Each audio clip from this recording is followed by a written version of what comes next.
Yang sudah disampaikan oleh Mas Kaisang tadi, Mas Kaisang ini atas inisiatifnya pribadi, beliau datang ke KPK untuk menyampaikan atau mengklarifikasi terkait dengan keberangkatannya ke Amerika Serikat yang sebenarnya menumpang ya atau nebeng gitu kan tadi istilahnya ya, nebeng pesawat temannya, pesawat pribadi, dan kemudian juga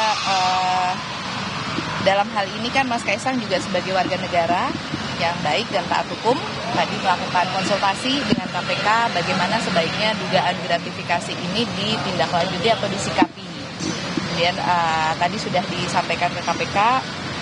Nah, walaupun sebenarnya Mas Kaisang nih ya, kalau menurut kami ya, ini tidak ada kewajiban untuk melaporkan dugaan gratifikasi karena Mas Kaisang juga bukan penyelenggara negara, bukan pejabat negara. Gitu. Sebagaimana kalau kita baca dari pasal 12B Undang-Undang Tipikor ya, kalau dari definisi di situ sih sebenarnya tidak termasuk. Namun kan kita di sini bukan untuk debat mengenai legal formal lah. Kedatangannya Mas Kaisang ini sudah melampaui debat-debat tersebut. Gitu. Kita melihatnya adalah bahwa ini inisiatif pribadi sebagai warga negara yang taat hukum. Gitu. Kalau terkait dengan kejadiannya, sebenarnya waktu itu Mas Kaisang itu sudah rencana berangkat ke Amerika di sekitar tanggal 20 Agustus. Rencana pakai pesawat komersial, kebetulan ada temannya yang juga berangkatnya searah di tanggal 18 Agustus, makanya bareng lah nebeng. Gitu. Mas, ini apa minimal inisial dari kawan itu siapa, kenalnya sejauh mana kalau bisa dikatakan kawan misalkan, karena kan bisa aja bilang kawan mana nih gitu kan, kawan jauh. Posisi bisa sedikit clue-nya aja Mbak. Tadi sudah disampaikan ke KPK, nanti bisa dikonfirmasi aja ke sana. Jadi Mas Kaisang itu ditawarin atau memang Mas Kaisang inisiatif sendiri karena tahu temannya bakalan ke Amerika Serikat makanya dia kebetulan searah jadi nebeng. Jadi Mas Kaisangnya ditawarin atau mau langsung mengajukan diri? Nebeng aja, makanya itu kan diskusi antar teman aja. Kan Gitu. kalau private jet kan jumlah bangkunya terbatas, berarti kalau Mas Kaisang nebeng ibarat Pas kalau masih muat. angkut bangku tempel lah ya, ada bangku tempelnya atau gimana? Kebetulan masih muat, makanya ini kan bisa bareng lah. Gitu. Jadi di pesawat itu selain Mas Kaisang sama istrinya ada berapa orang lagi yang ikut Mbak? Nanti bisa ditanya ke KPK.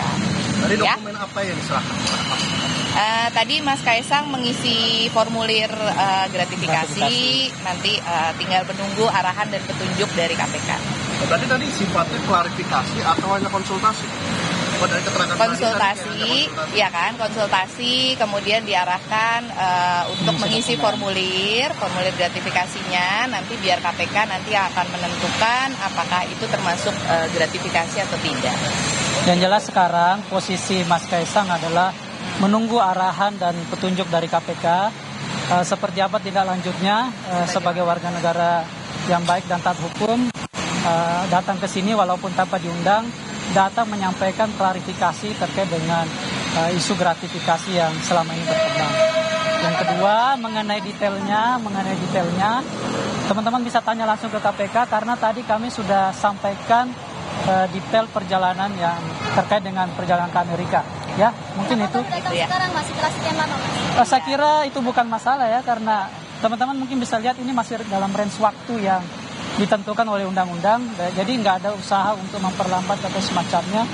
Dan ini adalah itikat baik ya, dan tidak ada panggilan, jadi tidak ada panggilan, nggak ada Kalau untuk surat. Mas Bobi Nasution itu ada kabarnya, Mas? Cukup ya? Sudah. Kalau mobil itu gimana Mbak? Ya. Mbak, aku boleh minta nomor teleponnya nggak? 08. Itu tadi pernyataan dari juru bicara Kaisang Pangarep yang menyebutkan kedatangan Ketua Umum PSI ini ke KPK merupakan inisiatif pribadi, tidak ada panggilan ataupun undangan dari KPK, di mana di dalam tadi Kaisang sempat mengisi formulir gratifikasi dan selanjutnya akan menunggu arahan dari KPK. Dan nantinya KPK juga yang akan menentukan apakah ini termasuk gratifikasi atau bukan terkait dengan penggunaan jet pribadi yang digunakan oleh Kaisang Pangarep dan juga istri. Apabila kita dengar tadi dari juru bicara bahwa Kaisang menggunakan jet pribadi itu menumpang rekannya begitu ke Amerika. Dan kita dengarkan kembali saudara pernyataan dari Kaesang Pangarep. Pejabat, saya datang ke sini bukan karena undangan, bukan karena panggilan, tapi inisiatif saya sendiri. Dan tadi saya juga di dalam mengklarifikasi mengenai perjalanan saya di tanggal 18 Agustus ke Amerika Serikat yang numpang atau bahasa bedanya nebeng pesawatnya teman saya. Dan nggak ada dan lagi sih. Jadi intinya untuk lebih lanjutnya bisa ditanyakan ke KPK untuk lebih detailnya dan lebih lanjutnya. Tapi sebelum saya izin, saya perkenalkan dulu teman-teman saya yang bantu saya. Ada Mas Nasrullah sebagai kuasa hukum saya, ada Mbak Francine juga sebagai juru bicara. Saya kira itu aja, saya izin lanjut kerja dulu. Ya, kasih semua ya. Udah ya. Mas, tadi dokumen apa aja tadi dibawa, Mas? Itu loh. Tadi dokumen Jalan dulu.